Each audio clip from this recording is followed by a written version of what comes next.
Welcome to Time News Studios.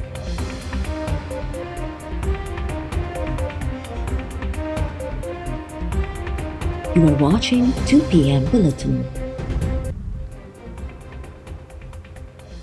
Khuzdar में school bus ते भारत 65 दहशतगर्दनि जे हमले में ज़ख़्मी थियल वधीक ॿारहां शहीद। सिक्योरिटी ज़रियनि जो चवणु आहे त 13 वरनि जो शागिर्द हैदर ऐं 12 वरनि जी शागिर्दियाणी मलाइका खुजदार में स्कूल बस ते हमले में शदीद ज़ख़्मी थी पिया हुआ। अॼु ज़ख़्मनि जा सूर नसंदे ॿई ॿार शहीद थी विया। शहीद शागिर्दनि ऐं शागिर्दियाणियुनि जो अंग वधी 6 थी वियो। शहीदनि में 5 शागिर्दियाणियूं ऐं 1 शागिर्द शामिल। सिक्योरिटी ज़रियनि जो चवणु आहे त बलोचिस्तान ऐं केपी में दहशतगर्दी ऐं बदअमनी पकड़ण लाइ भारत पंहिंजे प्रॉक्सीज़ जो इस्तेमालु करे रहियो आहे। मासूम ॿारनि जे खून जो हिसाब फितना अल हिंदुस्तान ऐं संदन भारतीय अकाउंट खां वरितो वेंदो। गॾियल क़ौमुनि जे सलामती काउंसिल जो खुजदार में स्कूल बस ते दहशतगर्द हमले जी मज़म्मत कंदे ज़िम्मेवारनि खे इंसाफ़ जे कटड़े में आणण ते ज़ोर। सलामती काउंसिल जे मेंबर्स खुजदार में स्कूल बस ते कयल बुज़दिलाणे हमले जी सख़्त लफ़्ज़नि में मज़म्मत कई। मुतासिर ख़ानदाननि पाकिस्तान जी हुकूमत ऐं अवाम सां हमदर्दी ऐं ताज़ियत जो इज़हार। सलामती काउंसिल जे मेंबर्स अहद कयो त हर क़िस्म जी दहशतगर्दी आलमी अमुन ऐं सलामती लाइ ख़तरो आहे। दहशतगर्दी जे वाक़िअनि जे ज़िम्मेवारनि मनसूबो ठाहींदड़नि माली मुआवनत कंदड़ ऐं सरपरस्तनि खे इंसाफ़ जे कटड़े में आंदो वञे। समूरनि रियासतुनि ते ज़ोर ॾिनो वियो त आलमी कानून ऐं गॾियल क़ौमुनि जे ठहराइनि ते पाकिस्तान जी हुकूमत सां मुकमिल सहकार कयो वञे।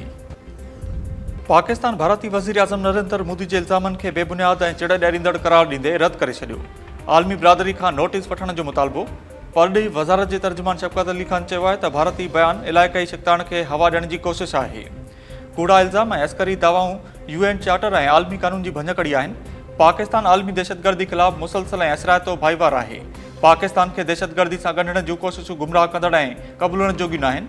चिड़ ॾियारींदड़ बयाननि सां ख़िते में अमुन खे ख़तरा पैदा थी सघनि था।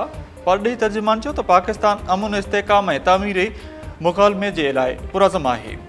अमुन जी ख़्वाहिश खे कमज़ोर न सम्झो वञे।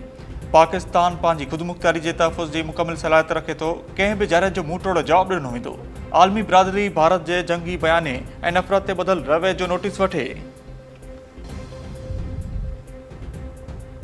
DGISPR लेफ्टिनेंट जनरल अमन शरीफ़ चौधरी वफ़ाक़ी घरू सेक्रेटरी आफ्ताब दुरानी अॼु 2:30 वॻे प्रेस कॉन्फ्रेंस कंदा। खिते ऐं मुल्क जी मौजूदा सूरतहाल पाक भारत सीज़फायर भारत जे आबी जारत ऐं खुजदार में स्कूल बस ते भारतीय प्रॉक्सीज़ जे हमले समेत ॿियनि मामलनि ते ब्रीफिंग ॾिनी वेंदी। अरब TV खे इंटरव्यू ॾींदे पाक फ़ौज जे तर्जुमान चयो त ऑपरेशन बुनियाद मरसूज़ भारत ख़िलाफ़ पाक फ़ौज ऐं क़ौम जी गॾियल मुज़ाहिमत हुई। अञा पाक फ़ौज जारत ख़िलाफ़ मुकमिल ताक़त जो इस्तेमालु न कयो आहे। असां हमेशह चवंदा आहियूं त हीअ जंग असांजी आहे पर कामयाबी अलाह ताला जी आहे। पाकिस्तान जी घिटियुनि ऐं शहरनि में वञी ॾिसो त अवाम जे चेहरनि ते जवाबु मौजूदु आहे। उहा हिकु सचाई जी जंग महरका हक़ आहे। पाकिस्तान कूड़ धोखे ऐं ॾाढ भारतीय जारत तां पर्दो खणी छॾियो। पहलगाम वाक़े बाद भारत हिकु कूड़ ते बदल कहाणी खणी आयो। पाकिस्तान रुगो हिकु ॻाल्हि कई जेकॾहिं सबूत आहिनि त साम्हूं आंदा वञनि। भारत जी मीडिया ऐं रियासत मालूमात जे जंग में कूड़ ॻाल्हाए रहिया हुआ। कुझु ॾींहं बाद भारतीय परॾेही वज़ारत चयो त अञा जांच जारी आहे। 6 ऐं 7 मई ते भारत जेको कयो उन वटि इख़लाक़ी जवाज़ न आहे। पाकिस्तान ऐं भारत विच में शिकताण घटाइण ऐं जंगबंदी जो क्रेडिट अमेरिका जी शमूलियत ऐं मुआवनत तां वञे थो। हाणे ॿिन्ही मुल्कनि जे पुराणनि तकरारनि जे हल जो हिकु नओं मौक़ियो साम्हूं आयो आहे। अमेरिकी परॾेही वज़ारत जी तर्जुमान टेमी ब्रॉस जी वाशिंगटन में प्रेस ब्रीफिंग। अमेरिकी परॾेही तर्जुमान चयो त सुठो सवणो आहे त पाकिस्तान ऐं भारत जंगबंदी जारी रखण लाइ संजीदा ऐं पुरज़म आहिनि। ॿिन्ही मुल्कनि लाइ मौक़ियो आहे त अमन लाइ अॻिते वधनि। माज़ी में केतिरा ई भेरा तकरार हल न थी सघिया हुआ। हाणे उमेद जो हिकु किरणो नज़र अची रहियो आहे। भारत जे परॾेही वज़ीर S जयशंकर एतिराफ़ कयो आहे त पाकिस्तान ऐं भारत विच में शिकताण घटि कराइण में अमेरिका किरदारु अदा कयो। हिकु इंटरव्यू में जयशंकर इंकशाफ़ कयो त अमेरिका पाकिस्तान ऐं भारत सां राब्ता कया। ॿियनि मुल्कनि में हालातूं बहितर बणाइण लाइ कोशिशूं कयूं। जंगबंदी जो असुलु फ़ैसिलो पाकिस्तान ऐं भारत विच में सिधी रीत थियो। नायब वज़ीर आज़म इसहाक़ डार ऐं सऊदी परॾेही वज़ीर फैसल बिन फरहान विच में फ़ोन ते राब्तो हो। परॾेही वज़ारत जे तर्जुमान मूजिबि ॿिन्ही परॾेही वज़ीरनि ॿितरफ़नि लाॻापनि जो मुकमिल जाइज़ो वरितो ऐं समूरनि शोबनि में सहकार वधाइण वारे अज़म जो अहद कयो। ॻाल्हि ॿोल दौरान इलाइक़े सूरतहाल ते बि ख़्यालनि जी ॾे वठि कई वई।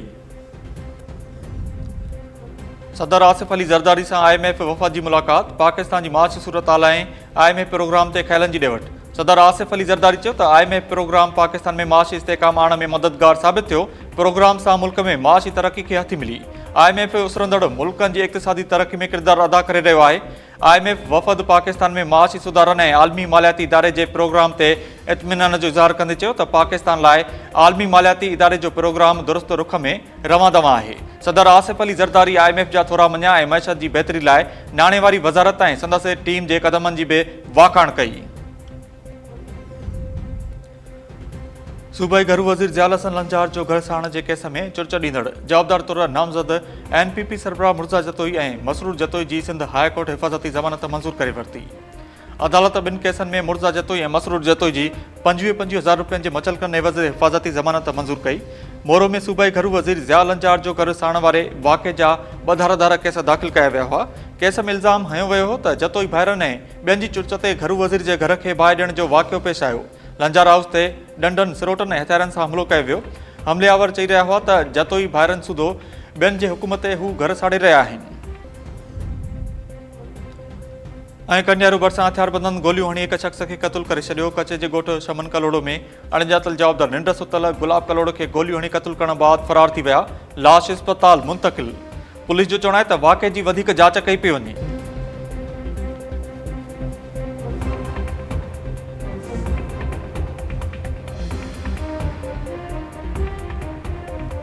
अस्सलाम वालेकुम नाज़रीन, टाइम न्यूज़ में भली कार माया काज़ी राबेल। हेडलाइंस में ॾिठियूं तफ़सीली ख़बरूं शॉर्ट ब्रेक खां पोइ।